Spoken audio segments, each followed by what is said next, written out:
औरंगजेब को लेकर एक बार फिर से सियासत गर्म हो गई है।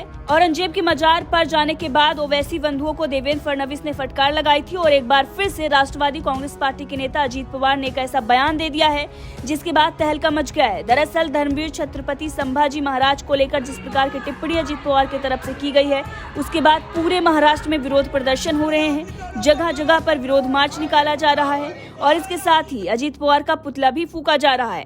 बीजेपी आरोप लगा रही है कि मराठा वोट बैंक जब इनके हाथ से निकल गया है तो मुस्लिमों को तुष्ट करने के लिए इस प्रकार की बयानबाजी कर रहे हैं। क्या कुछ कहा अजीत पवार ने जिसके बाद ये मामला बढ़ा है और ये विरोध प्रदर्शन हो रहा है, वो भी हम आपको बताएंगे। उससे पहले आपको बता दें कि इस पर सीएम शिंदे का भी बयान आया है। सीएम शिंदे ने इस पर बयान देते हुए कहा है कि औरंगजेब ने महाराष्ट्र के कई मंदिरों को तोड़े, महिलाओं पर अत्याचार किया और इसके साथ ही उन्होंने छत्रपति शिवाजी महाराज को लेकर भी बताया कि किस प्रकार की यातनाएं उन्हें दी गई, उन पर अत्याचार किया गया। संभाजी महाराज को लेकर भी उन्होंने बयान दिया है। क्या कुछ उन्होंने कहा है वो आपको बताएंगे, लेकिन उससे पहले आपको बता दें कि अजीत पवार ने ऐसा क्या बोल दिया जिसके बाद पूरे महाराष्ट्र में विरोध प्रदर्शन हो रहा है। शिंदे गुट के जो नेता हैं वो भी शामिल हो रहे हैं और अजीत पवार पर तुष्टीकरण का आरोप लग रहा है और जगह जगह पर उनका पुतला फूंका जा रहा है। आपको बता दें कि अजीत पवार ने शीतकालीन सत्र में बोलते हुए ये कह दिया था कि हम छत्रपति संभाजी महाराज को स्वराज रक्षक के रूप में संदर्भित करते हैं, लेकिन कुछ लोग उन्हें धर्मवीर कह रहे हैं। छत्रपति संभाजी महाराज कोई धर्मवीर नहीं थे।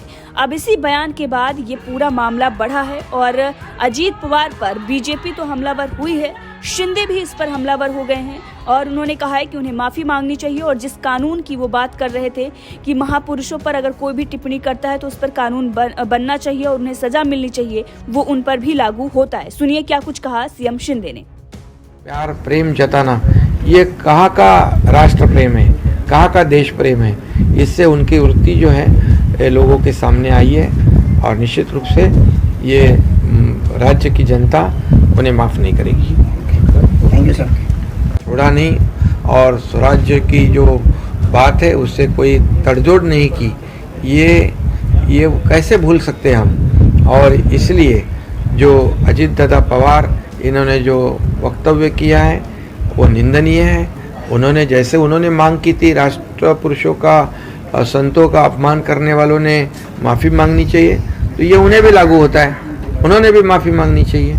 और जो राष्ट्रवादी के तरफ से जो छत्रपति संभाजी महाराज शिवाजी महाराज का अपमान करने की कोशिश हो रही है और औरंगजेब का उदात्तीकरण करने का काम हो रहा है। औरंगजेब ने तो ये महाराष्ट्र में कई मंदिरों को ध्वस्त किया है, माँ बहनों पर अत्याचार किया है। छत्रपति शिवाजी महाराज हो, छत्रपति संभाजी महाराज हो, उनके ऊपर छत्रपति संभाजी महाराज के ऊपर अत्याचार करने का काम किसने किया है।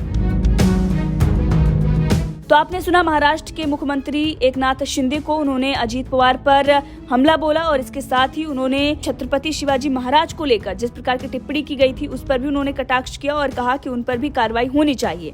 अब इसके साथ ही बता दें कि संभाजी राजे छत्रपति ने भी इस पर अपनी प्रतिक्रिया दी है। उन्होंने कहा है कि छत्रपति शिवाजी महाराज ने हिंदू स्वराज की स्थापना की थी। इस हिंदू स्वराज की रक्षा छत्रपति संभाजी महाराज, छत्रपति राजा राम महाराज, छत्रपति तारा रानी बाई साहेब ने की थी।